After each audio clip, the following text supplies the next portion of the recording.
Good evening. Welcome to the Newfane Selectboard meeting. It is Monday, December 19th, and it's 6 o'clock. We have Jeff Chevalier, Katie Johnson-Aplin, Ann Golub, myself, Angela Sanborn. Has this meeting been properly warned? Yes, it has. Thank you so much. Are there try mic? Do we want to try mic? We can try mic.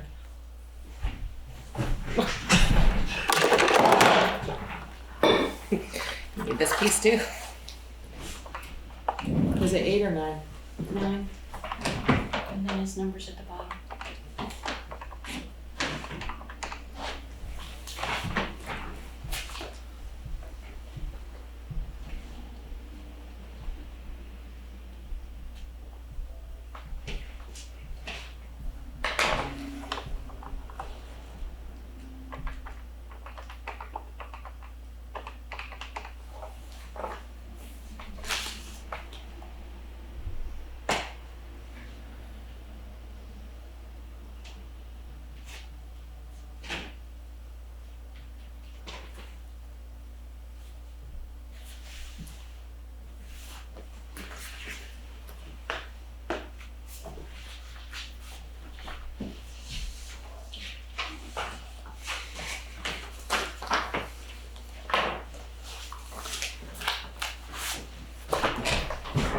Went to voicemail, so maybe he'll call in.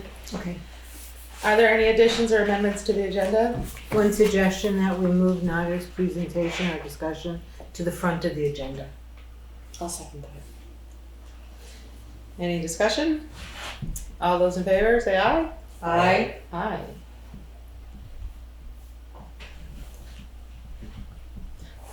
Great. Now I'd like to introduce Nader Hashim, our newly elected senator. Good evening. Glad to have you here. Good evening, yeah, and thank you for having me. I really appreciate it.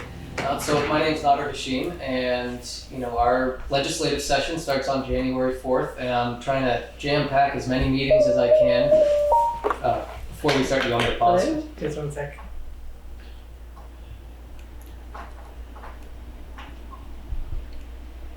One moment, please. It's Maya. She's asking for Zoom information. Yeah. Sorry about that. That's okay. I will send you the link.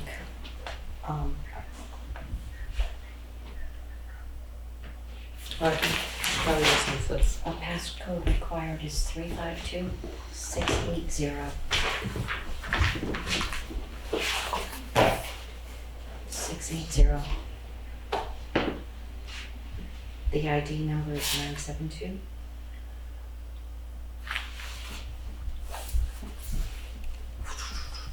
Okay. You're welcome. Great. Sorry about that. Not a problem.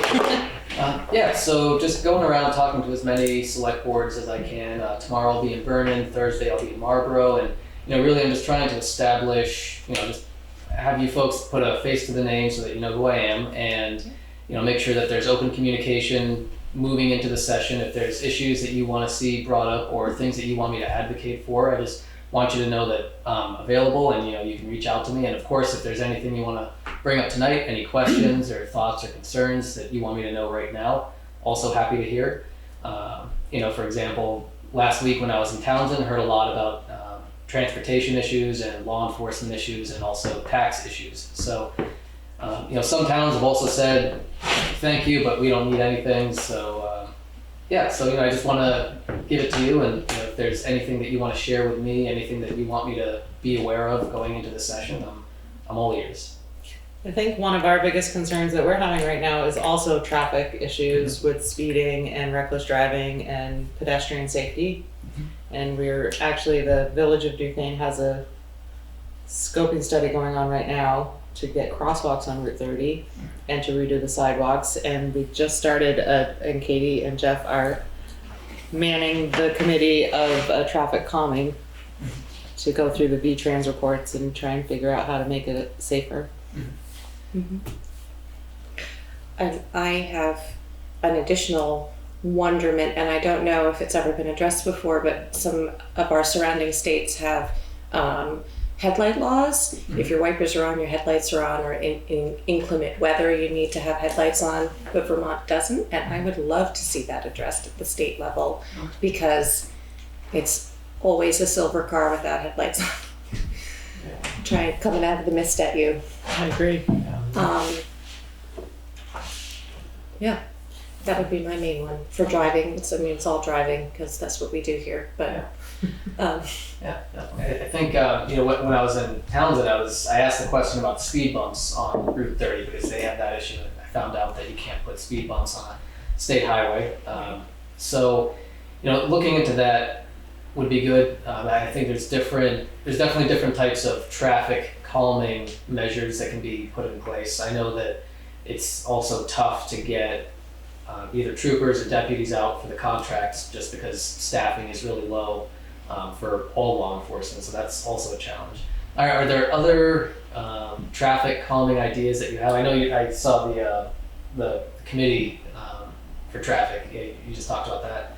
Are there any other traffic calming ideas that you can think of, or anything that I can do to change things a bit to make it easier to slow down traffic? I think it's a really hard one. And what we have, we definitely had many discussions about speed bumps. And I think at this point have walked away from that, although the committee may come up with other ideas. But to date, we've walked away from it because the noise that it creates for the residents who live right by the speed bump is apparently quite obnoxious. So we've spoken with other towns who have chosen to get rid of theirs. So what we have found is that the radar signs telling drivers their speed seems to be helpful. We have, how many do we have, Jay? 4 or 5 already up in town. I forget the exact number. 5, 6. We have 6. You have 6 radar signs? Yes. Wow. Okay. Because the problem has just been so bad. And that does seem to provide some assistance, but some of the other things that we've been talking about are ways to try to get people to be interested in looking at the town rather than speeding through it. So we've been talking about a number of beautification ideas. And so as people have said, like Mike Fitzpatrick, who's not on the phone right now, but he's our other board member, he often talks about that you want to get people to appreciate the beauty of the town and to realize there are people living here. So we're at the very early stages of talking about what might we be able to do to get people to slow down and look at where they are.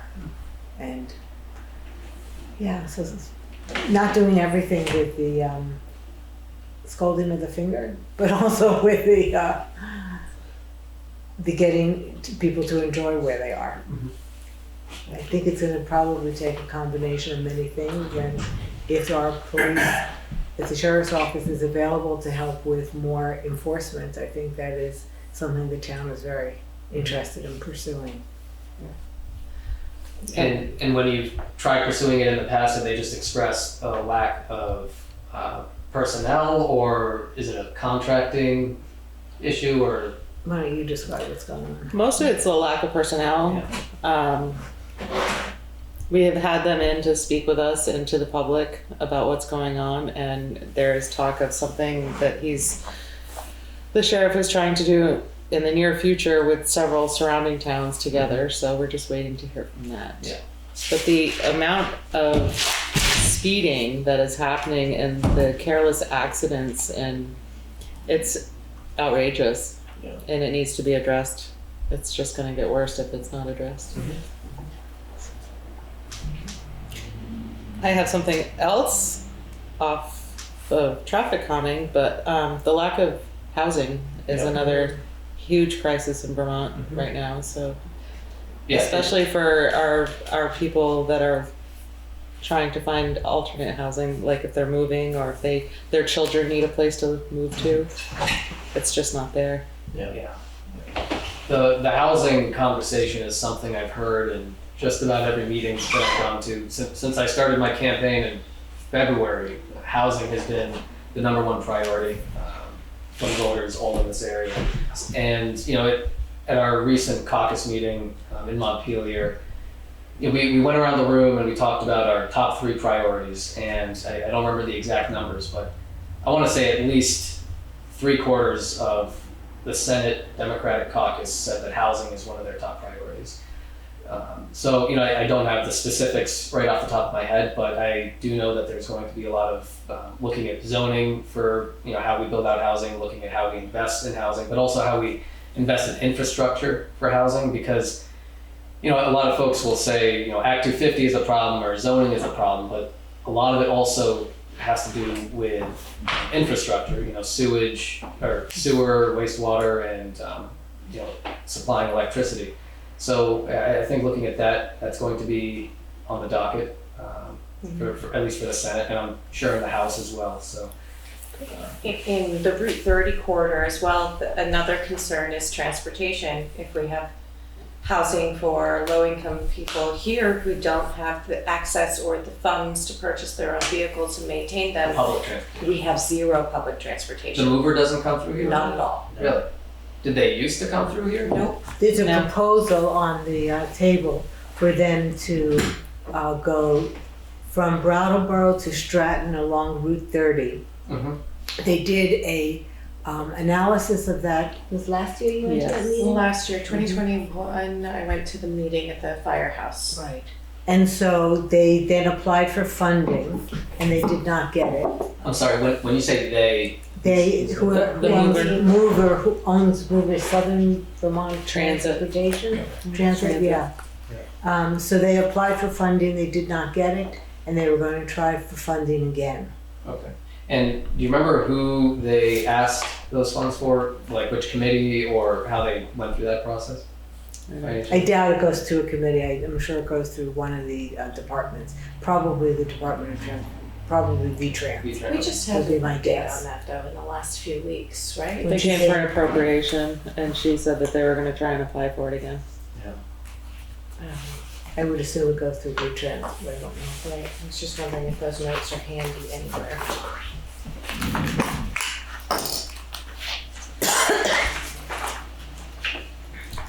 Does anybody else have anything? What did you list as your three priorities? My three priorities: housing, workforce development, and climate change. So those have been my top three priorities for a while, and you know, with everybody telling me that housing is the top issue, you know, I can't not say housing. So, but also, you know, it's it also ties closely with the workforce development, because you know, there's so many places that are lacking personnel. You know, whether it's hospitals, schools, law enforcement. But you know, we're not going to be able to get people in these jobs if they can't find anywhere to live. Mhm. So it's like a chicken before the egg scenario. Mhm. And I think, you know, we'll have to invest in both simultaneously to get the ball rolling on that issue. Agreed. Mm-hmm.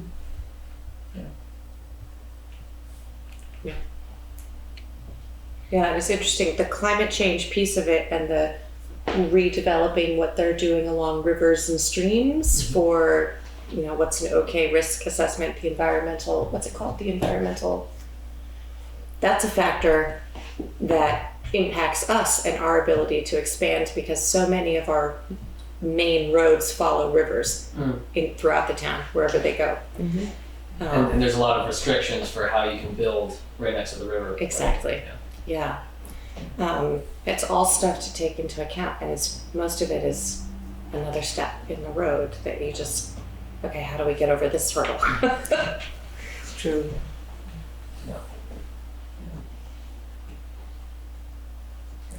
Does anybody else have anything they'd like to share or ask? Even on Zoom?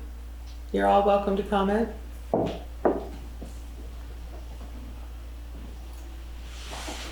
Well, I appreciate you coming into our meeting Yeah, and absolutely. reaching out to hear what we are looking at. Yeah, absolutely. And is it okay if I leave some business cards Absolutely. in case anyone, in case Please, any of yes. you want to reach out? Yeah, and thanks again for having me. I'll make sure to stop by in the future and yeah, keep you updated on things that I might be doing. So, Wonderful. Thank you so much. yeah, thank you. Thank you. I'm gonna hit the road before the snow comes Yes, down a bit too that's hard. why we wanted to get you. Fair enough. Thank you. Thanks very much. Be well. Yeah, enjoy the rest of your day. Congratulations. Thank you. Good luck. Okay. Now we have executive session. Is there a motion to go into executive session for a contract issue discussion under Vermont Article 1, Vermont section, sorry. Sorry, I don't have to read it either. Statute 1, Vermont statute annotated section 313A2. I make such a motion. Second. I'll second. All those in favor say aye. Aye. All right, we will go into executive session at 6:16. And we'll be shutting off Zoom for this for a moment, and we will welcome you all back when we get done. All right, we made a motion to exit executive session at 6:44, and the decision was to go forward with the contract issue. Now we'll resume our regular meeting, and is there a motion to approve the December 5th Select Board meeting minutes? I'll make such a motion. Is there a second? I'll second. Any discussion? Hearing none, all those in favor say aye. Aye. Aye. Aye. Ayes have it. And is there a motion to accept the December 12th budget minutes? I make such a motion. Thank you, Anne. Second? I'll second it. Thank you, Katie. Any discussion? Hearing none, all those in favor say aye. Aye. Aye. Aye. Aye. Ayes have it. Excellent. Good evening, Jay. Again, it is your time to do your road foreman and commissioners report and other items on our agenda. Okay. The Depot Road box culvert is tentatively scheduled to go out to bid in February and be awarded in March for completion next summer. Great. Mark Pickering has spoken to the Rock River folks. I couldn't remember their exact group name, but about the lack of parking available for next summer at the swimming hole due to the road work on Route 30. Sand salt shed has nothing new to report. This weekend storm left many people without power, and many downed trees posed a challenge for plowing. I think that tonight everyone had power. The Roy Bricks Road Bridge was inspected by the state, and they were happy with the new bridge. I spoke with Mike Renault, and they have split up the payment for Roy Brooks Bridge, so we'll pay half now and the other half after July 1. Wow, nice. We're still working on getting permission to move the monument on the common back from the road. And Newfane Village Sidewalk Scoping Study Group will be holding a public meeting on January 19th at 6 p.m. at the office. Yes, great. Is there a motion to approve the road foreman and commissioners report? I make it. Katie, second? I second. Discussion. Can we make a public announcement about the scoping study meeting to make sure that people locally can attend if they feel like it? It's for the, yes, they are putting something together for us to post like they did the last time we did a survey. So they're putting that together, and like you said, they have some blueprints that were passed around at the last meeting, and they've been talked about with owners of businesses to change, and feedback has been received. We have a regular meeting with the group this Thursday to get ready for that meeting, and I'll ask them again. Great, thank you. But it's coming along. I will see if some folks from the traffic calming committee can attend. Yes, specifically your Newfane Village folks, because it is just for the Newfane Village along the Route 30 corridor, because that is what the grant is for. As for the monument, I've sent 2 emails to the judge. I had asked Jay if he'd seen the caretaker around. This might look like it's going to have to wait to be moved in the spring, since now we are frozen and that's where we are.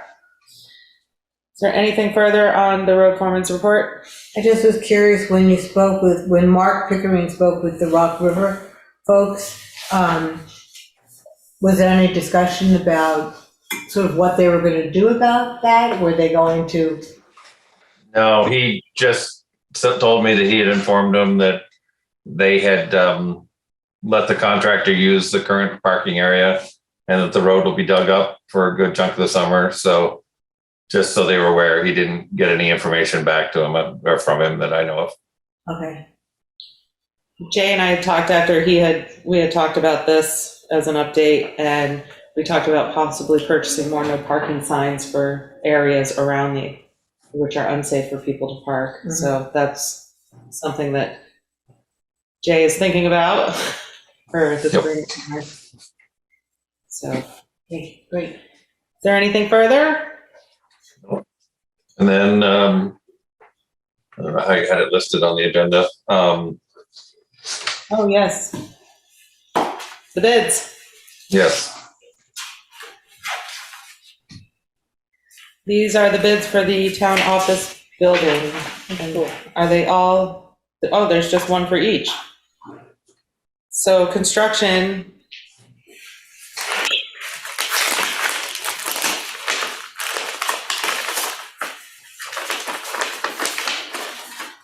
An estimate from Randy Levitt for the construction and renovating the existing single room into 3 office and 1 boardroom, and doing all of the work to go along with it. His bid is $23,750. And these are all separate entities of the same project? yes. Okay, so, So we did put them out as 3 separate things, the electrical, the plumbing, and the contracting. And we did have a second electrician come and look, but he didn't end up sending in a price. okay, so we have this estimate from, for construction. Is there a motion to accept this bid? I make a motion to accept. Second? Second. Any discussion on the estimate from Randy Levitt for doing the construction? Hearing none, all those in favor say aye. Aye. Aye. Once you get going with construction, you may want to consider having him do the floor on the other side too. That might be, would look good, but you can kind of see how this looks, or however, then you can decide. Okay, great. Next we have, for the same town office construction project, we have an estimate or a bid from a plumber. And that is from Tim Jeffers to install 2 Samsung 3-ton heat pump systems. And, well, this is so everybody has their own heat and air conditioning, correct? Yes.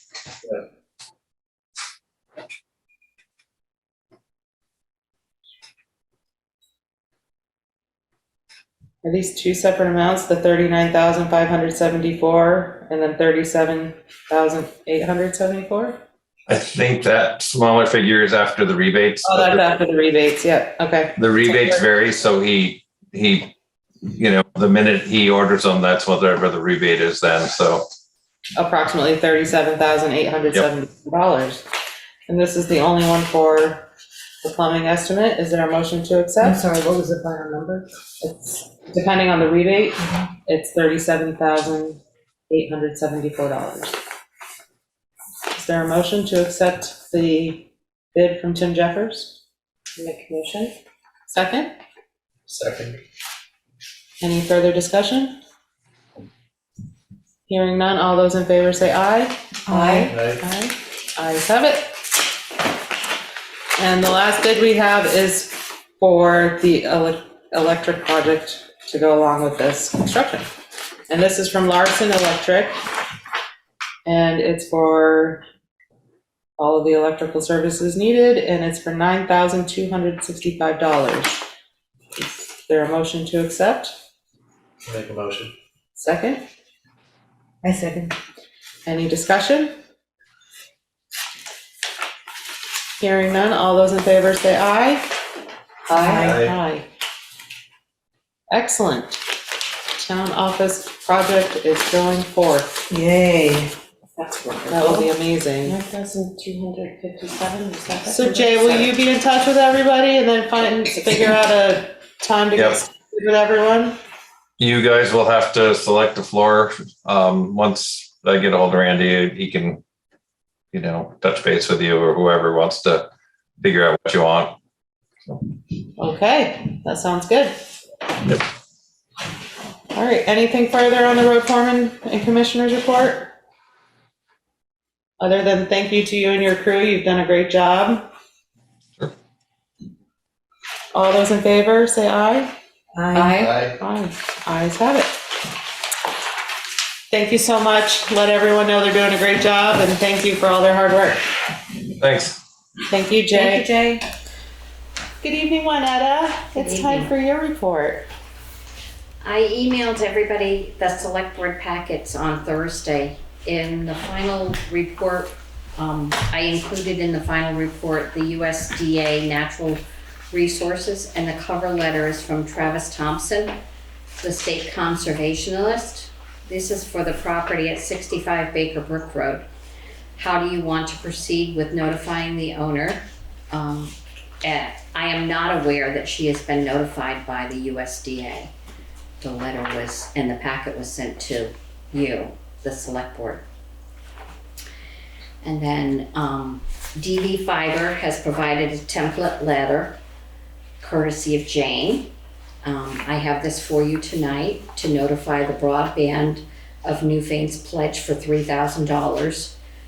When Newfane sends this letter, the Deerfield Valley CUD will receive a matching pledge from the Vermont Community Broadband Board to help with the connection of those that meet the eligibility requirements for assistance.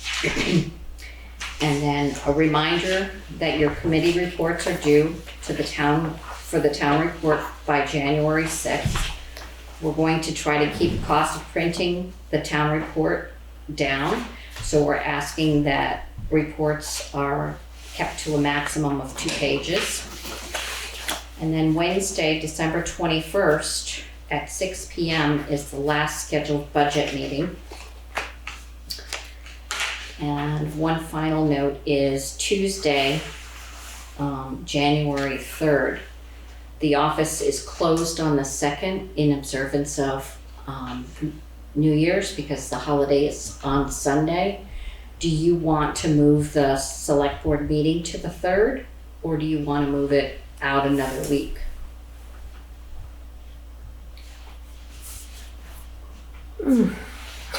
I'm fine with that.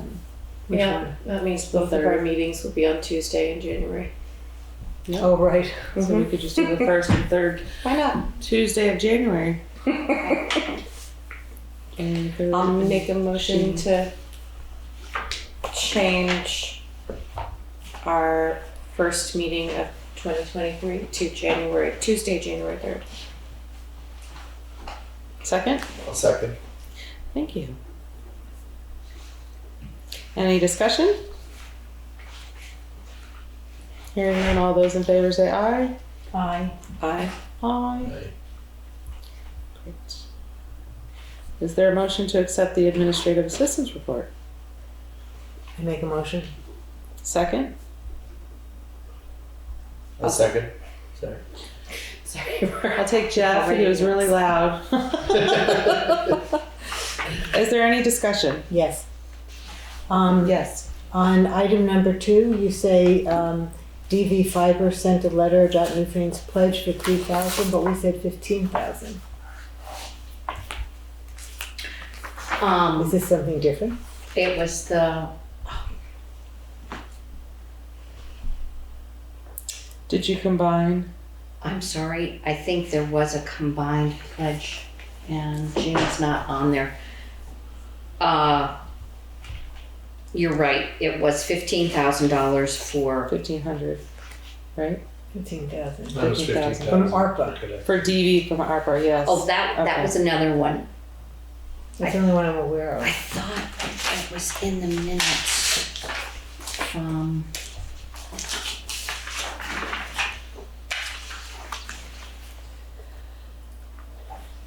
Is it in that letter? I'm sorry.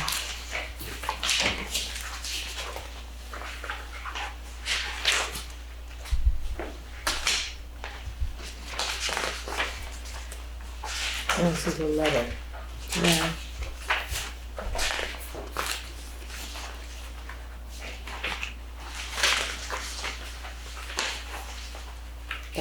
That's the NewBrook News.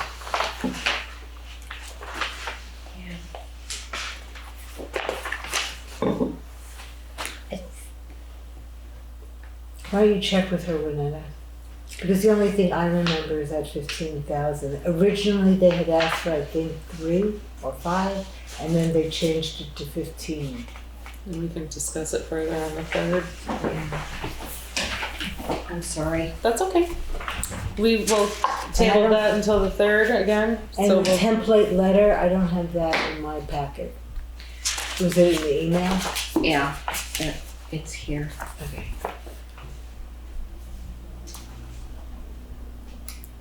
is that all right with everyone? Can you keep that on your Table until the 3rd okay. and then send it out prior to? Yeah, I'll get you the information before then. Perfect. Any further discussion on the administrative assistant's report? Item number 1. Yes. What do we think? Do we just send this whole packet with a cover letter?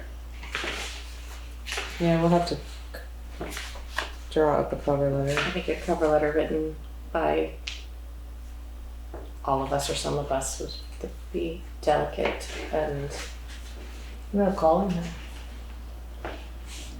No, we should have something in writing. Yeah.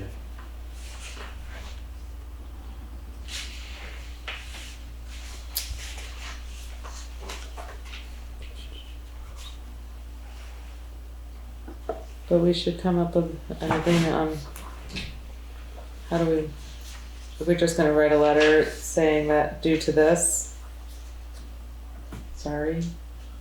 You know, I think it's mean- saying that we're sharing of the information from the state that we received, Mhm. recently received. We're sorry to inform you that the federal government has not approved this expenditure. Yeah, okay.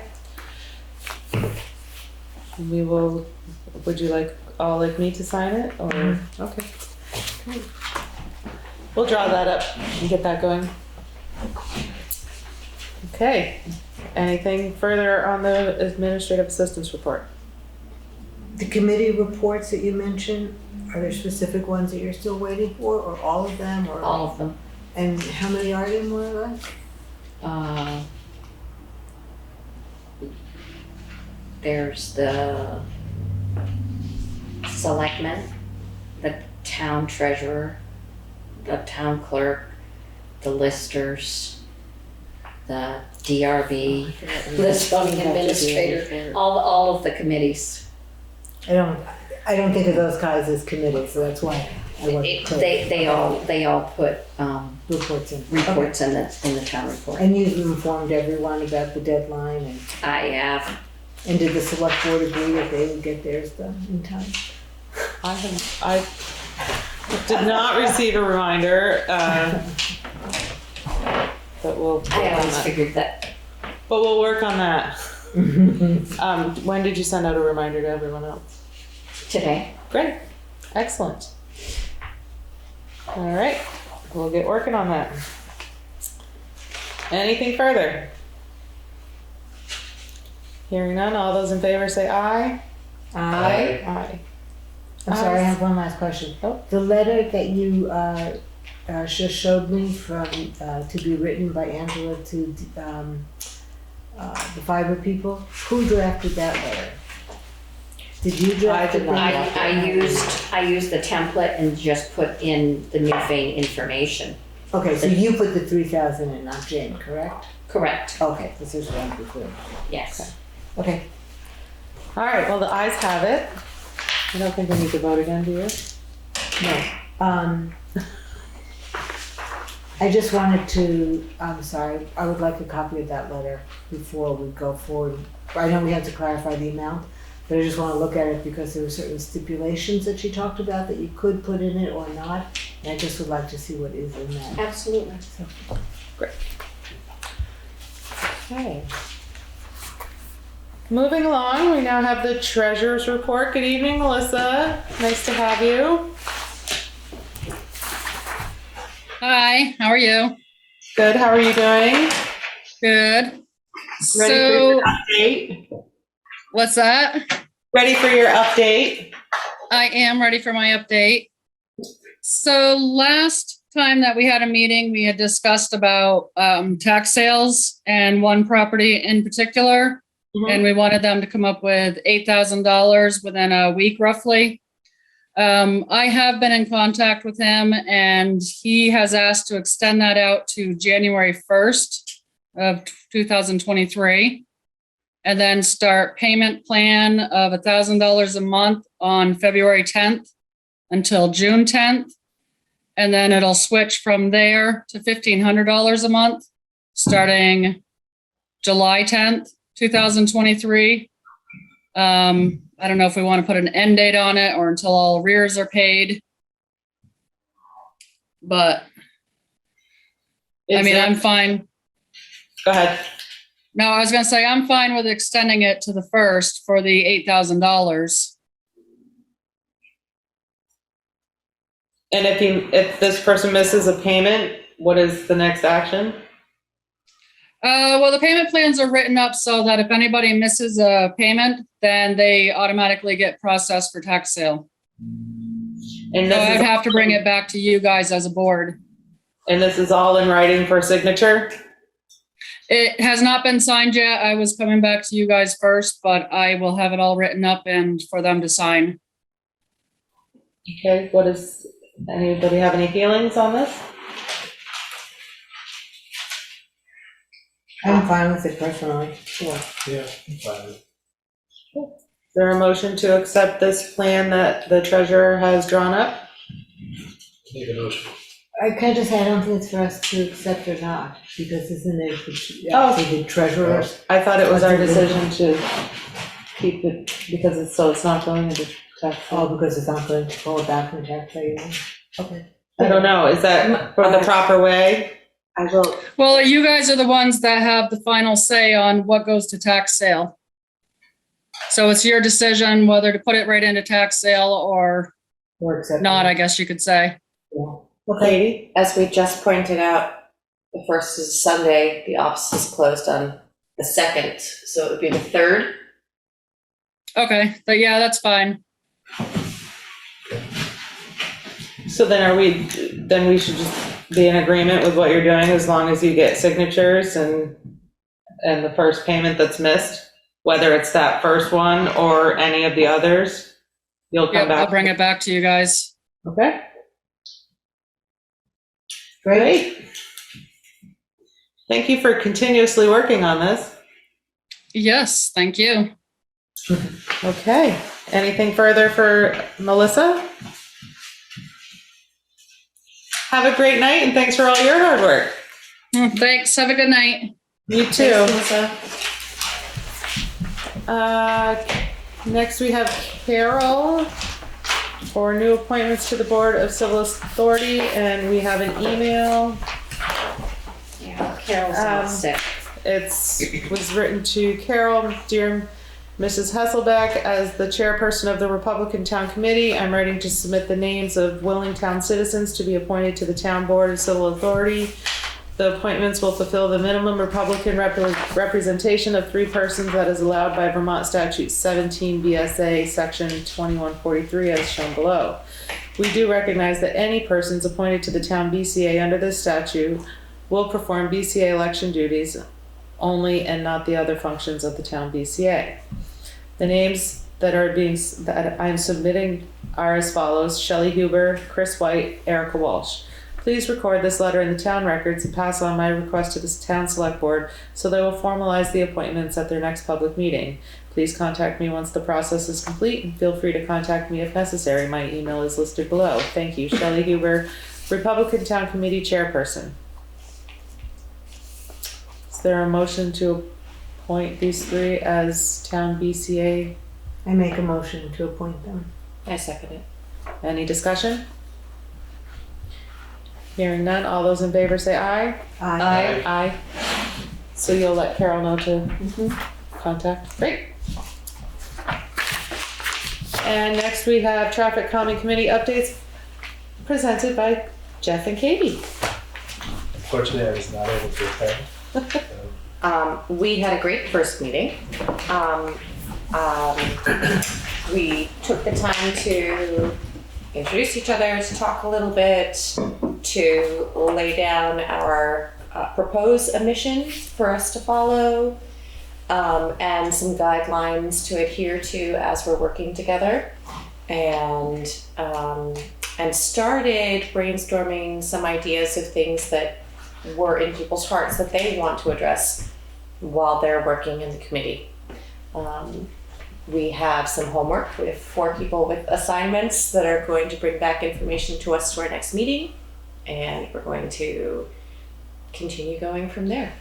It's great. That's wonderful. Thank you so much for spearheading. And next time, if one of you is not available, please let me know and I'll join, just to listen and be another set of ears, because it is also a very passionate subject. Of course, yeah. Wonderful. So we will keep this on, like we have other topics, as a running committee report list. Sure. How often are you going to meet? We're going to meet monthly, and our next meeting isn't until January 17th.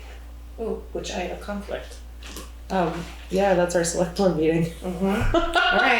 Well, I will be. And the 9th, just a reminder, the 19th is the scoping study public hearing. Right. Wow, how did I do that? All right, well, I have to adjust that, but we'll figure that out. And you'll let us know on the 3rd when the next meeting will be? Absolutely. Or send out an email. Wonderful. That's great. Anything further? No, I'm excited. That is exciting. It's I'm great. excited to go forward. I think it's wonderful you have several people from each village and part of the town to be a part of it, because you have a lot of different voices about safety and how people feel. Right. So that's People, exciting. and we're going to continue meeting here and using the internet, or using the Zoom, so that people can join from home. Perfect. So try to make that as functional as possible, and I think that's great. And thank you so much, Juanetta, for staying for the duration of the meeting. You're welcome. Thank you, Anna. Okay, if there's nothing further, we'll move right along. We've already done our scheduled members of the public, and now we will move into our social appropriation requests, and we have quite a few this evening. First, I'd like to welcome Tammie Putnam from Southeastern Vermont Community Action. Good evening, Tammie. Glad to have you here. Good evening. I'll preface this by saying that I've never officially done this before, so I appreciate this board's indulgence in allowing me to present on behalf of SEVCA. Our director, Dr. Brennan, is out on a leave of absence, so I've stepped in to do my best to give this report to you. It's Juanetta. I'd like to just say it's nice to put a name to a face. It's nice to meet you, even if it is by Zoom. So SEVCA is here tonight to request a level fund expenditure from the town of Newfane in the amount of $1,600. We use this money to help Newfane residents who are experiencing poverty.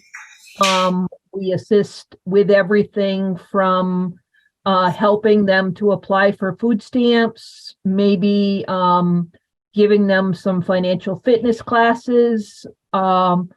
We have weatherization programs, emergency home care.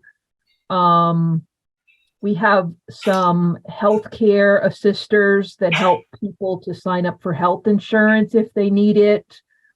Basically, anybody can come to us with any problem, and if we can't help them at SEVCA, we have the connections throughout the county and the state to get them in touch with needed services, be that senior solutions or rideshare services, pretty much anything. We have a fabulous team of people that are very experienced at what they do. Newfane residents can get to us by either calling our office directly in Westminster, our 1-800 number, or by going to our outreach office in Brattleboro. And just to give the board some perspective on the value for your investment, in the past 5 fiscal years, I ran some totals today, and Sevka has provided in excess of $475,000 worth of services just to residents in Newfane, which is a pretty good investment for your $1,600. In 2022, we helped 35 households, 63 people in Newfane. That's the most in the past 5 years that we've ever helped in Newfane. 21, we helped 32 households, 44 people with services. In 2020, 28 households, 39 people. 2019, 38 households and 61 people. 2018, we did 27 households and 48 people. People call us for things like crisis fuel, or if their furnace stops working. We have volunteer income tax preparers and folks who help with people starting up a micro business. Anything you can think of, pretty much, that someone needs to help get themselves out of poverty. And our aim is really to give people the tools to strengthen their financial picture overall, not just give them a hand out, but to help them get themselves out of their situation by giving them the tools they need. Does anybody have questions? Yeah. No, but it's just pretty impressive, the amount of services you've been able to provide here in Newfane. Thank you. I agree. Well, thank you for your support. It means quite a lot to us because it comes in and it is unrestricted funding, in that we can use it for any service that anybody in Newfane needs, versus it being just strictly a housing grant or strictly a crisis fuel bill. So it's used in connection with those restricted funds to kind of fill the gaps and bridge the pieces that maybe aren't quite covered under some of the grants that we get. That's great. Any questions? Well, Tammie, you did great. Thank you so much for being here tonight. Thank you. And thank you for all your support to Newfane too. Okay, next I'd like to introduce Vickie Sterling from the Women's Freedom Center. Good evening, Vickie, glad to have you. Good evening. So yeah, I'm Vickie Sterling, and I am the director of the Women's Freedom Center. And for those of you who might not know, the Freedom Center is the organization in Windham County providing support and advocacy to people experiencing domestic violence, sexual violence, stalking, and or human trafficking. And we offer those services 24 hours a day, 7 days a week, every single day of the year. And all of those services are free and confidential. And some of the things we offer are the hotline. We offer shelter, and survivors stay with us anywhere from a night to sometimes 6, 7, 8 months. As I think we all know, housing has become more and more difficult for people to find, and that's certainly true for those who have to leave their homes because of violence. So we've seen our shelter stays get longer. We also offer emergency financial assistance, advocacy, and that's advocacy within the social services areas, maybe sometimes with the state, with economic services. It might be in schools. in legal systems. We also offer access to legal representation, support groups for survivors, housing and relocation assistance, transportation. We're committed to making sure that a survivor can get to us. What we know is, first of all, we all know we live in very rural areas. And oftentimes survivors might not have transportation. There's certainly not reliable public transportation. So we will meet with a survivor anywhere that it is safe for us to do so. And or if they do have the ability to get transportation, we will provide gas cards if that will help them get to us.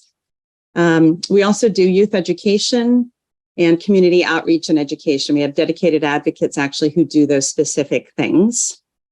And this past year, we responded to over 1,800 crisis calls. We sheltered 128 people, and we worked with 936 people, 9 of whom, along with their 5 children, we know are residents of Newfane. What we experience oftentimes with our hotline is that people don't always want to tell us where they're calling from. So oftentimes we're actually working with more people from a particular town than we know. We just know when somebody actually feels comfortable telling us where they are. Those are the numbers that we have. I'm going to stop there and see if you all have any questions. I have a question. I'm just curious. You said that the length of time that people are staying is longer. And so we've all been doing a lot of research here on the select board about the housing crisis. Could you just put some numbers to how much longer it tends to be these days? Sure. I will say, so I've been at the Freedom Center for 21 years. And when I first started, we were able to have a survivor come into shelter, and within 4 weeks, we were able to, that was average, move them into their own housing. So from shelter into their own housing. It then, then became more like 2 months or so.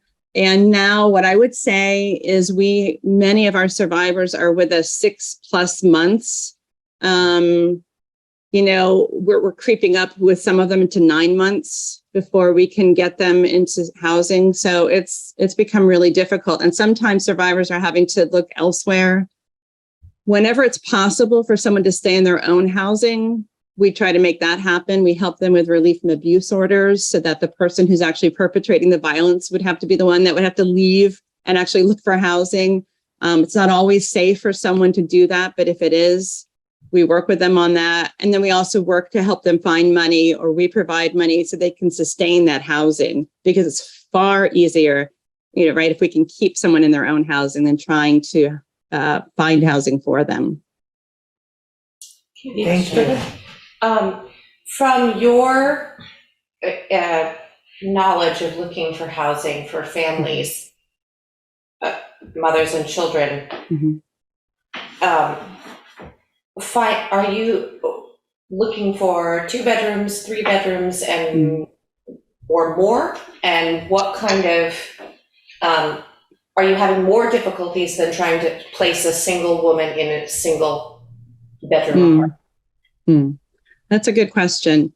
I would say most often we're looking at 2 to 3 bedroom units.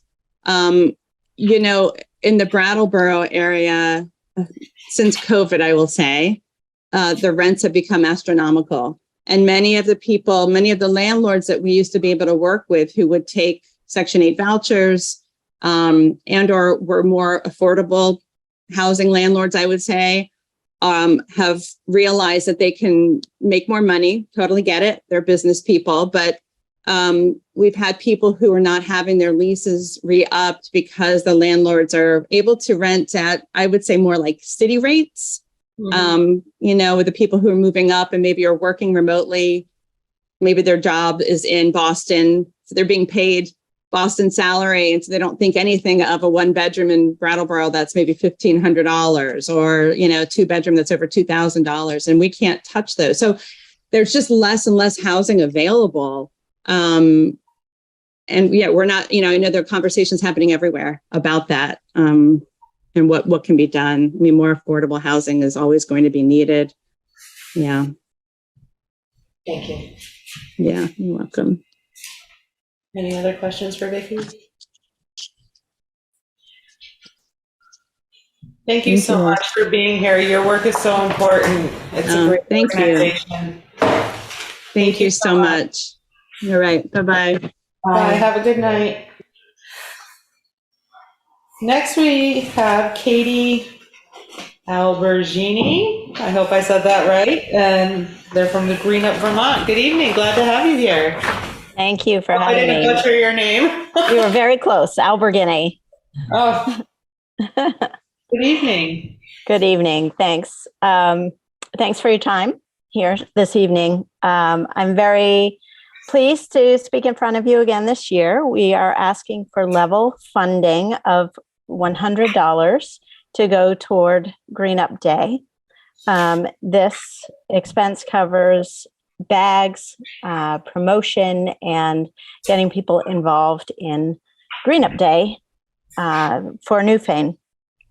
Last year across the state, we had nearly 500 tons of trash, litter collected from public roadways and waterways, which is a very discouraging amount, but I'm so pleased that almost 20,000 volunteers get out on an annual basis to clean up our roadways. It's very important to our way of life, our healthy and natural landscape. And as you commented earlier, as I was kind of eavesdropping, the beautification of your roadways and in your traffic calming initiatives. We keep our costs to towns very low in trying to be respectful for tight budgets, of course. And we do a lot of fundraising through corporate partnerships and sponsorships, as well as writing grants and private donations. So that covers the bulk of the costs of Green Up Vermont's administrative fees and other things that we do during the year. We do your work year round. Green Up is more than one day. And certainly people have a Green Up way of life, and many people clean up every day on their daily walks. So that's really a nice thing to have here in Vermont. They're very passionate about greening up and keeping our state beautiful. My greatest appreciation goes to Gloria Cristelli in Newfane. She rallied 40 volunteers last year, covering 35 miles. Hi, Gloria. Covering 35 miles and cleaned up 169 bags of litter on those 35 miles and 38 tires. Keeping this litter and tires out of the natural landscape is very important to our wildlife, to our visitor travel, and to our everyday experiences when we're hiking, biking, even just driving to work. So I thank you for your good work, Gloria, and all of Newfane, as well as all of the residents in Vermont that participate. Thank you so much. Any questions for Katie? Yeah. That's wonderful. Thank you so much for all your hard work on this. My pleasure. Thank you. Okay, if there's no questions, we're going to move on. And next we have Anthony Knox from the Visiting Nurse and Hospice for Vermont and New Hampshire. Maybe not. I don't see him here, so we'll set that aside and go on to Linda Militi from Vermont Center of Independent Living. Did I say that right? Are you here? I don't see you. But I do see Maya Richmond from the Windham County Humane Society. Good evening, welcome. Hi there. Hi. Thank you. Hi. I do not speed through your town. Every day I leave Wells, Vermont and drive to Brattleboro every single day up over that mountain, and I do not speed through your town. So that was just so you know. But every single town that does have those little speed alerts that say you're going this fast, catch my attention. So not to prolong your night, thank you so much for having me. I cannot believe it's been a year that I've been at the Humane Society. I have to say thank you to your town for keeping me grounded and focused and patient. I really do appreciate it. The Humane Society is here asking for level funding, which is $900 for appropriation. The programs that we offer in general and to your residents include animal sheltering programs, so taking in stray, unwanted, lost pets, as well as providing, adoption services for those animals. So every animal that comes in does not have a length of stay. We save almost 90-something% of all of our pets come in and are saved. So extensive medical care goes into that. We have our community pet care program. So, we offer veterinary assistance for people with income constraints. So it's basic services for veterinarians, and we call that the pet care assistance. And we also operate the pet food pantry. The veterinary care side of things and the pet food pantry have really grown since COVID, and they have not eased up at all. So we're seeing some strain on our budget as we provide those services. I think Newfane in the appropriation area is about 4 to 5% of the county's population. And when I ran the numbers for your report, you guys were in the same kind of level in the sense of 4 to 5% of services. So I can't see anymore because I'm old, so apologize. But for spaying and neutering in this last year, 26 animals, or 5% of all the animals that we did spay and neuter on for the public, were done for Newfane residents and residents there. Rabies, again, over 36 pets came into the clinic. So 3% of all the pets we vaccinated were for residents of Newfane. 2 residents used our pet care assistance program to euthanize their old sick pets, as well as received private cremation services for those pets for free. 71 residents used the services, the pet care assistance program, for veterinary care. And that was about 5.5% of all of our clients came from Newfane out of a year. 8 animals came into the shelter through surrender programs, so people who are unable to care for their pets and needed to surrender them. And 6 people were reunited with their pets this year after losing them. And 28 of your residents adopted this year. So it's generally a fairly good use of funds on top of what we do. Great. Questions about the Humane Society?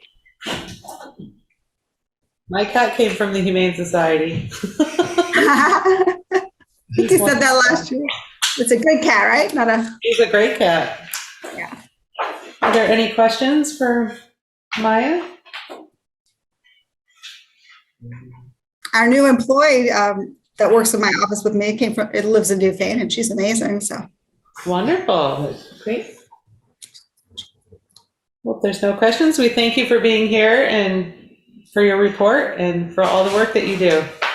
Thank you. I hope you're still not there when I drive through in a few minutes. Have a good night. Thank you. Bye-bye.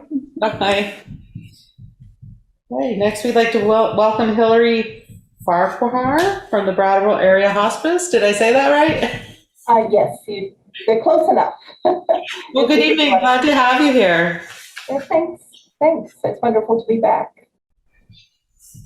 So I'll just say that we are looking for level funding again. So that would be $300. And our core program is our hospice care program. We had in 2021, 60 hospice care clients. That number is rising. I expect that this year it will be closer to 70, maybe more, as people are becoming more comfortable with having volunteers in their homes again, and nursing homes have relaxed the restrictions on visitors. It was definitely a challenge during the active part of the pandemic to deliver some of our services. But we are feeling like we're getting back to normal. And we hope that people will know that and continue to reach out to us. And our hospice care program does also have a caretaker support group, which I hope people know about, so that caretakers can join either in person or online, since it's often a challenge for them to be able to get out of the house reliably to get to a support group. But that's something that we're working on expanding and offering the option of Zoom and in person. Our bereavement program continues to offer support groups, and they are also doing in person and Zoom. Lars Hunter, our direct bereavement coordinator, is really working on collaborating with other groups in the area. Just recently, there was the death of the line worker, the GMP, and they contacted us, and Lars went to them and just had a counseling session and just let people talk about that. What was it for them, a very shocking event and death and the consequences of that. And so I hope that people in Newfane know that were something to happen, that we can provide just sort of a short-term grief counseling, just someone to come and talk and let people work through what they're experiencing. And Lars is also one challenge for Brattleboro, certainly, but surrounding communities is the rise in opioid-related deaths and substance-related deaths. And so when he was able to restart volunteer training this spring, he's added a component that really talks about that, because it is pretty challenging. The ages of people is different from our typical bereavement clients, and the challenges that the families are facing are very complicated. And so he felt that people just needed more support to do a good job of providing one-on-one counseling for people who had lost someone through a substance-related death. We still have our advanced care planning program, and that has also been a bit of a challenge. Our regular tabling had to end during the pandemic, but we have been able to do some, including at the Moore Free Library, which has been wonderful. And we want people to know that they can come back to us if they did their advanced directive a few years ago. We're happy to help them update things. We have more information about a dementia directive, which it's good for people to know about, but that's something that wasn't really available a few years ago. So we wanted to let people know about that. And then community outreach has been a challenge, but we're getting back to it. We are offering death cafes. We've done one in Brattleboro. We have one coming up in Putnam. And I believe Denise Glover, someone has reached out to I hope she has, if not, it will be happening shortly, to the library to see if maybe we could use the Crowell space and do some form of a cafe so that Newfane residents could come and just talk about death and dying and their questions and thoughts that they have and cultural assumptions. And so we're hoping that we'll be able to do more things like that. And we want people to know that our services are here. We're always looking for volunteers.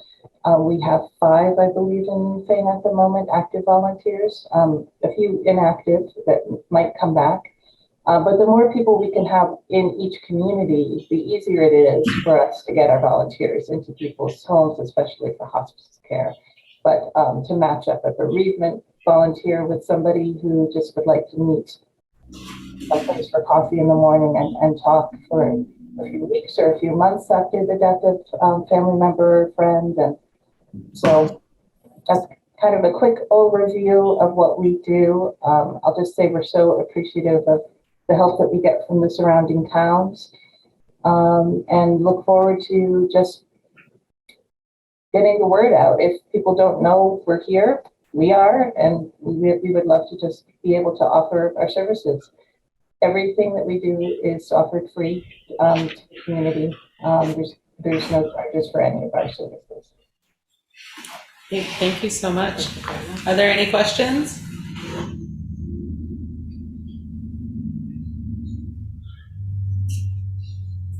Okay. Thank you so much for being here, and thank you for your report and all of your hard work on this. Okay, thanks so much. And have a Thank you. wonderful holiday. You too. Next, we'd like to welcome Becca Schaefer from Valley Cares. Good evening. Glad to have you. Thank you. I'm happy to be here. Thank you. Yes, I'm Becca Schaefer. I am here from Valley Cares. And this year, Valley Cares is asking for level funding from what we've received from Newfane in the past. That's $2,675. Valley Cares, for those who aren't aware, Valley Cares is in Townsend, and we have senior housing there. We have both independent living and assisted living, and supportive housing as well in the assisted living building. So we provide some housing, affordable housing without services, care services, and then the assisted living has care services that can go on through up until nursing home level of care. Out in the community, we also offer programs such as SASH, which is support and services at home. So that is available to anybody who is eligible for Medicare. And it is a free service to offer a little support to people who choose to continue living at home rather than moving into housing, such as what we have in Townsend. Or if we have people in the independent living who aren't receiving care, they're also eligible for the SASH program for a little extra assistance with coordination of doctor's appointments and services. We also have a durable equipment, medical equipment lending program that's free to the community. These services are services that we have been offering for some years now, and we've gotten quite a bit of use and coming from Newfane. Newfane is really one of our main service areas ever since the beginning of Valley Cares. And of course, Valley Cares, for those who don't know, we've got our start in 2007 as kind of a grassroots community effort, and largely by people living in the surrounding towns around Townsend, including certainly Newfane. We are very happy to provide the services that we do, and it has been a tough few years. We continue to struggle at Valley Cares. Kind of when the rest of the world came out of the pandemic, we behind. Anyone in senior care and services kind of remained in the pandemic a lot longer than I would say the general world, and we still in many ways are. And that has impacted our ability to bring in new residents and to get out and do outreach and do some of our different fundraising efforts. So I feel like we have we've made progress this year in getting back to normal, but we are still certainly needing the help and support of our local communities. I'm happy to answer any questions. I know in the report I gave you, I said that we had provided services to 22 individuals who either move from Newfane, live in Newfane, or have close family in Newfane. That's kind of how we track, without giving out more details about our residents and our SASH participants.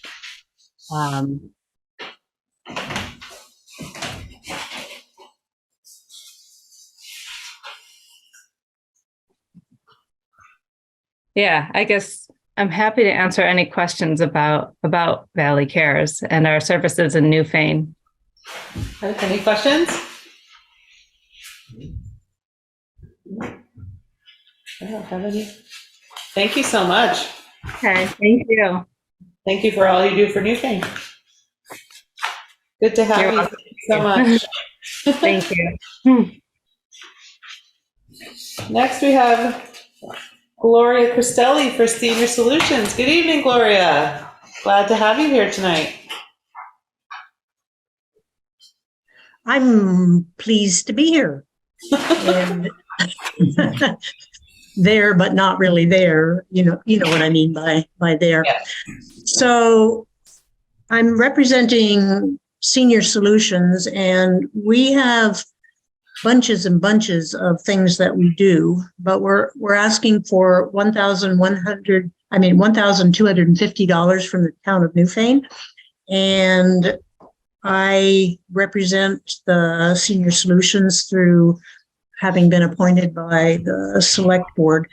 Now, I know that Mark Botwell, our director, sent a full list of things that we do for the town of Newfane, and I could do a 25-minute read through, or I will just highlight. So I think most of us would prefer that we just highlight.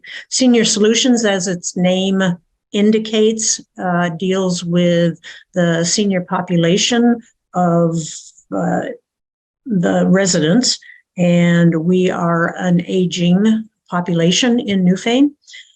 We have an increased number of those of us who are 60 years and over in Newfane.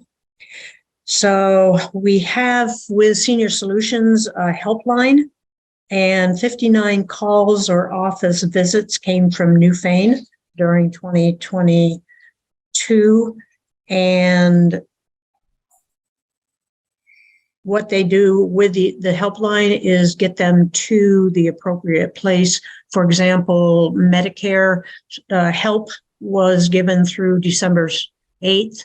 So you call the helpline and they can do that. There's fuel assistance. There's information on the three squares meal assistance that you can get. Medicare, in fact, had 16 calls from Newfane. And we have in-home social services. We provided 22 seniors with in-home case management or home-based assistance totaling 142.75 hours. I would have rounded it up to 143 to enable them to remain living safely in their homes. So I think, from my own perspective and what I've been listening is that a lot of these services, they don't overlap necessarily, but we have such need that only Senior Solutions wouldn't be sufficient when it came to. So what they can get through Valley Cares and what they get through Grace Cottage certainly helps to round out. But we definitely have seniors who are in need of things like fuel assistance. And then nutrition services and programs, 19 residents received 2,991 Meals on Wheels provided by the Dam Diner. We financially supported these home delivered meals. And we have also supported community meals at the Newfane Congregational Church, realizing that those have only just started again, but Senior Solutions will be part of that. And we have volunteers, and again, volunteers, as I've heard in the whole presentation, are getting to be fewer and farther between. So we do have volunteers that serve isolated older Vermonters through home visits and telephone calls. But again, from my perspective of being in Newfane, that's fewer than we would like to have.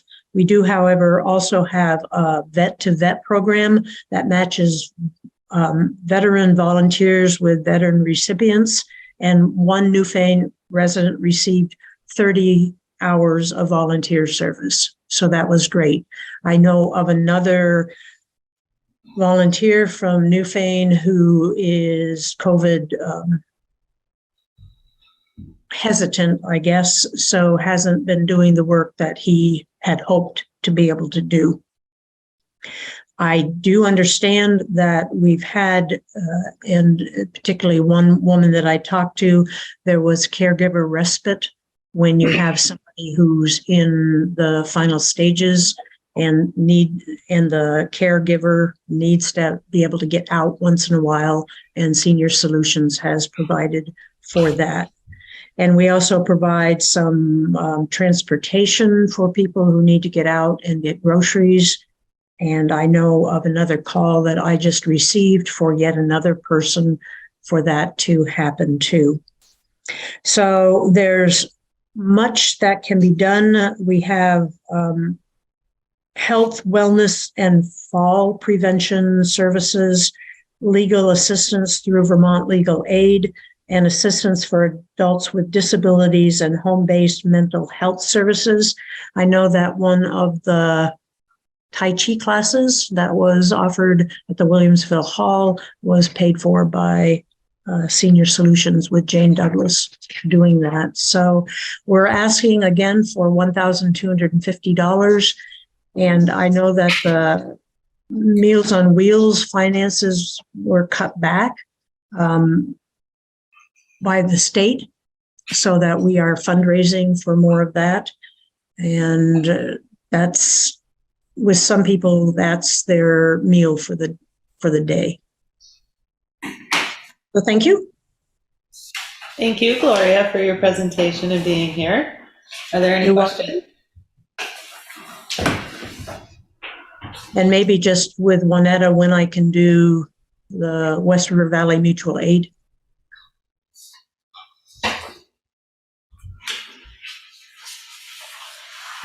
Okay. Well, thank you so much for being here and for your presentation. We appreciate you and all that you do for the town. You're welcome. Thank you. And next we have Elizabeth Erickson from the NewBrook PTO. Good evening. Glad to have you here. Thank you for having me. I'm representing the Parent-Teacher Association today, and we are requesting support from the town of Newfane. The PTO, we're a nonprofit that is funded by donations. We do a lot of fundraising, and it's run by volunteers. We provide a lot of enrichment activities for the students, and we participate family and community involvement, and a lot of enrichment activities and extracurricular activities. I put in my letter that we have 47 kids that we're serving at the NewBrook school, and 40 families that are actually from Newfane. But the school population is 87 kids, and we're supporting the 76 families. But we do a lot of great projects and have over the years historically done a lot for the school. We've installed the Falcon Flyer on the playground, and the PTO, actually, before I was in the PTO, they actually put in the playground structure. And so we continue to every year, figure out what projects, are most needed. And we focus on usually a project for the year, and then we do our regular support. We do a school spirit weeks and teacher appreciation weeks. And every year we provide scholarships for the winter sports program for students that wouldn't be able to participate unless we provided the scholarships. Every year it's been, I guess, 6 years now that we've been doing a circus residency with Troy Wonderly. He comes in, and that's a big part of our budgets. It's over $2,000 that we pitch in to have him come in, and he works with the kids all week. And then at the end of the week, they put on a circus show, and it really builds a lot of camaraderie between students. And we usually do it, at the beginning of the year. And it's just wonderful to see the kids, they're just so positive and smiling, giving this. If anybody wants to come see it some year, it's really a wonderful show. also the PTO helps fund, we give a certain amount to each classroom and for the specials too, a certain budget. And we also help fund field trips and teachers are, they fill out forms for, whatever enrichment activity that they're wanting to work on for that year. We've also been trying to do some kind of monthly get together for parents. We're trying to build, community and networking after COVID. There's been been a loss at the school of people just gathering. We used to gather in front of the school, pick up the kids, drop off the kid, but now you kind of just line up in a car since COVID and pick up your kids. So we've been purposely trying to do something and inviting parents to get a chance to mingle with each other. And we really think it's important to keep, to build community within our school.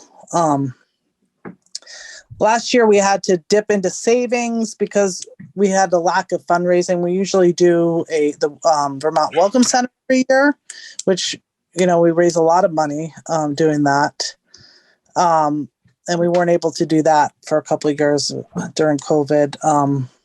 And we really, this year we did the Welcome Center. We did really well. And Caramel fundraiser.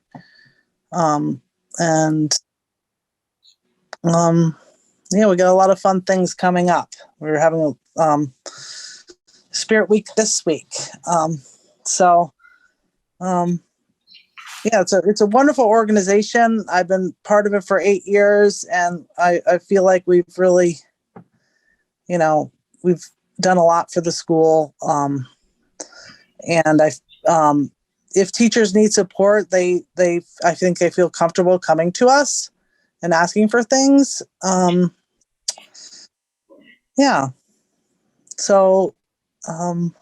you for this opportunity to tell you about our organization. Well, we thank you for being here. Juanetta said that she reached out to you about possibly doing food at town meeting as a fundraiser. Yes, and we had a meeting, and we're looking forward. That could be a great fundraiser. Be in touch with Juanetta and let her know. That'd be great. Yes, excellent. Sounds like a lot of fun stuff coming up for the kids, and it's great that you're trying to get a parent mingling group too. That's awesome. Yeah, definitely. Are there any questions? No? I'm gonna be a kid again. Circus residency school. Oh, the circus week Sounds is Kate's favorite week of the year. That's awesome. Well, thank you so much for all your hard work. Yes, thank you. Oh, thank you. All right. You take care. You have a good night. Thank you so much. Good night. Bye. Thanks. Okay. Gloria did mention at the end of the last, for Senior Solutions, that she would like to do a presentation for West River Valley Thrives. I believe that's what she said. Mutual aid, excuse me, I stand corrected. And Juanetta said we don't have any paperwork on that, and was wondering if we could do it at our budget meeting since those are public, or should we wait until January 3rd? I think we should try to get it done. And then the two that didn't show up tonight, possibly we could do those. Yeah. Sure. Sounds If good. you could reach out to them. Next week. Because then it allows us to close up. Yes. Gloria, is that okay with you? The budget meeting? I'm so confused. Yeah, 2 days. Dates. Can you just tell me the timing on that? What day? We could probably Wednesday. Wednesday, 2 days from now. Oh, okay. We need to look for it. Yes, we need to paperwork, the form. Okay. Can I don't. Juanetta, can you send me a form? Yes, I will. Thank you. And we could probably put you all right after additions and amendments to the agenda right at the beginning. So what time would that be? Probably about 6:10, 6:05. Yeah, I teach a class from 6 until 6:45 or so. We put it, I'm sure we'll be here at 7. We could do appropriations at 7 if that works for you. It would work best for me with my teaching schedule. Yeah. We'll make that happen at 7 o'clock. Okay. Thanks so much. So accommodating. Oh, you flex here and you flex there, and whatever works is my motto. There you have it. Well, thank you so much for being here. We appreciate you coming back on Wednesday, and we'll see you then. Okay. Thank you, care. Gloria. You're welcome. Bye-bye. Bye. Okay, do we have any unscheduled members of the public? Not seeing any. We'll move on to old business. Can I just ask a couple questions? Couple questions. So in terms of this list here, Winetta, Yes. you have 4 that have green dots. Are those folks that just have not responded to you? It was American Red Cross, Early Ed Services, Timson Hill Preschool, and Vermont Adult Learning? Correct. So we should assume that at this point that they're not going to submit. Right. Okay. American Red Cross, I did talk to her today. She could not find anybody to be available tonight. She asked about submitting paperwork, and I said that we had required a personal appearance. She wanted to know if she could submit, and I says it wouldn't be fair. I says you could submit, but I'm not promising anything, and she understood that, and she said she would try next year. I already have her in. Or if you could possibly ask her if she's available on Wednesday, or if they have anybody for Wednesday, since we're now opening that final day. I could try. And then Early Education Services hadn't requested for a couple of years now. They had other funding sources. Timson Hill Preschool did not apply. Surprising. I'm sorry? That's surprising. Yeah. I was on their board very recently. I did have the other one, Williamsville School Preservation, but that's for the building. It's not for the preschool. And Vermont Adult Learning did not apply. Okay. And then just in terms of this list, just to be clear that the numbers here. That's something that Melissa gave me. Okay.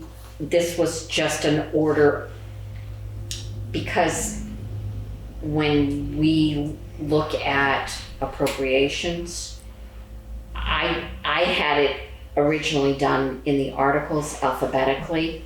Melissa has them done in account number, so anything going forward is put at the bottom of the list.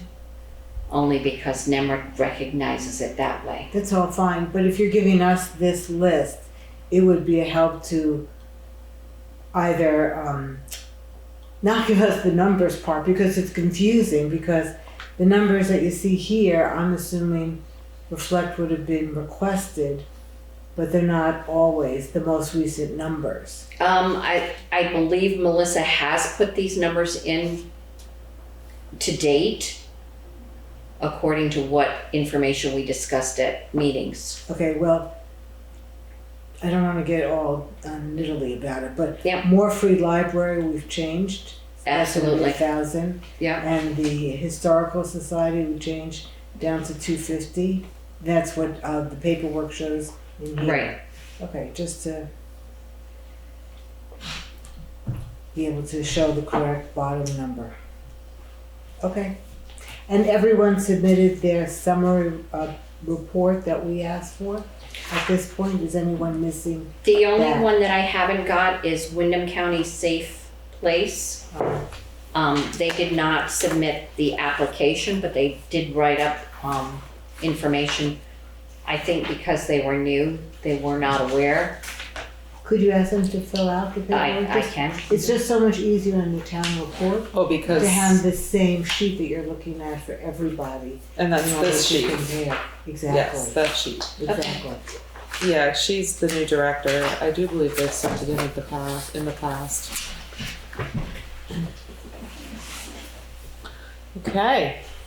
Anything further on appropriations?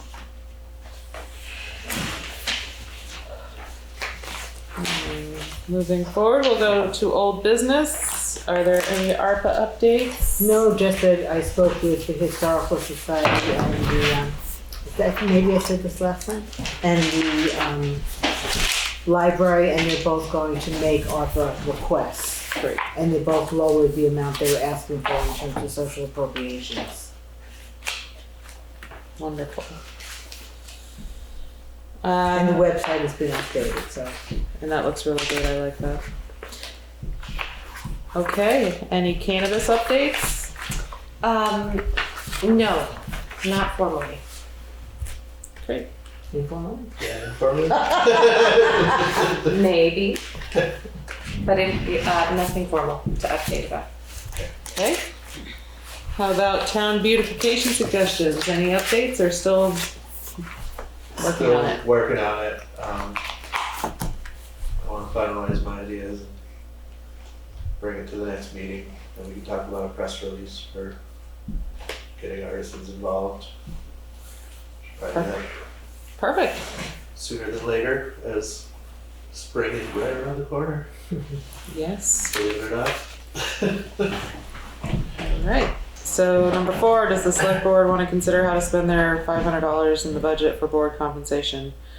Should we talk about that at budget meeting? Or do you want to talk about it tonight?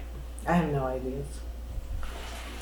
Can we all think about that and then talk about it at budget? Is it something that disappears or accumulates? This is something that just appears every year, correct?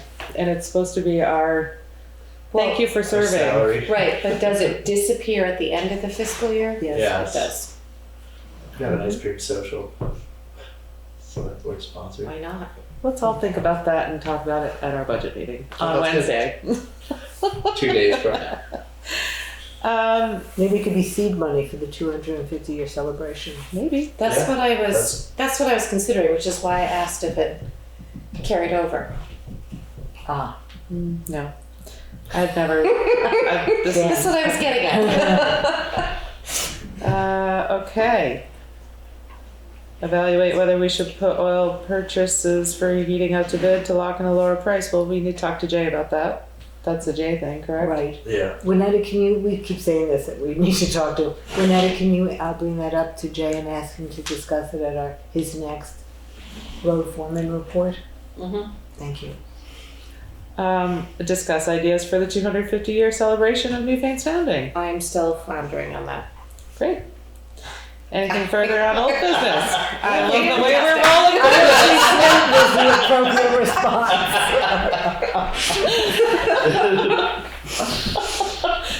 this. We're rolling right through these. Any new business? I have none. Correspondence. Oh wait, does anybody else have any new business? No. All right, correspondence.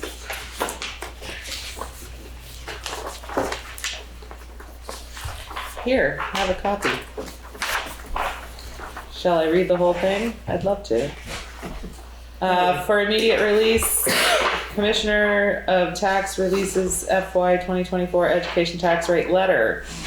Commissioner of Taxes Craig Bolio has released the December 1st education tax rate letter, which forecasts the education tax yields for resident homeowners and the non-homestead tax rate for the upcoming fiscal year FY 2024. Using specific calculations required in state law, the Agency of Education, Department of Taxes, Department of Finance and Management, and Joint Fiscal Office collaborate to project the yields and rate based on these statutory assumptions. One of the most significant factors impacting the forecast this year is a substantial projected surplus of more than $63 million in the education fund left over from FY23. Statute mandates that the forecast use the entire surplus to reduce the projected property tax rates, which means if a portion of the surplus is used for other purposes, the rates will be different than projected. The governor is recommending the legislature apply all this year's surplus to reducing property tax rates in FY24. The forecasted FY24 homestead yield is $15,479 compared to $13,314 for FY23. Well, after the surplus has been applied. Yeah, the current property and tax year. The forecasted FY24 income yield is $17,600 compared to $15,948 for FY23. The average equalized homestead tax rate is forecasted to decrease by 7 cents compared to FY23. The statewide base non-homestead tax rate is forecasted to decrease by 8 cents. However, the equalized average rates are only one piece of the property tax formula, and volatility in the common level of appraisal, coupled with higher than normal projected education spending, means actual tax bills will look very different than the projected equalized rates.